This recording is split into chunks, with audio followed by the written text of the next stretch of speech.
আমি আজকে আপনাদেরকে দেখাবো যে গ্যাসের সিলিন্ডারে আগুন লাগলে কিভাবে নিভাতে হয়।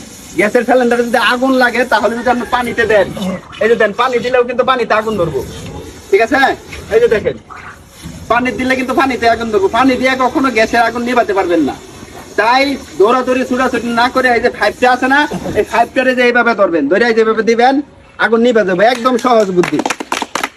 ঠিক আছে, আমি আরো কয়টা আইটেম আমি আপনারা দেখাইতেছি। এই আইটেম গুলো যদি আপনারা শিক্ষা রাখবার পারেন তাহলে আপনার জীবনে অনেক কাজে লাগবে, যারা গ্যাস দিয়ে রান্না করেন। আর ভিডিওটা বেশি বেশি করে শেয়ার করে দিন। আমি 4-5টা টেকনিক দেখাই দেব। এই টেকনিক গুলো যদি আপনারা শিক্ষা দেয় তাহলে কখনো বড় ধরনের অ্যাক্সিডেন্ট হবে না। এই যে দেখুন, মনে করুন যে পাইপ থয়া এই জায়গায় যদি আগুন লেগে যায়, এটা কিভাবে নিভাতে হয় এটা আমি আপনারা দেখাইতেছি। এই যে দেখেন, আগুন মনে করুন যে কোনো সময় এই পাইপের গুড়িতে আগুন লেগে গেছে।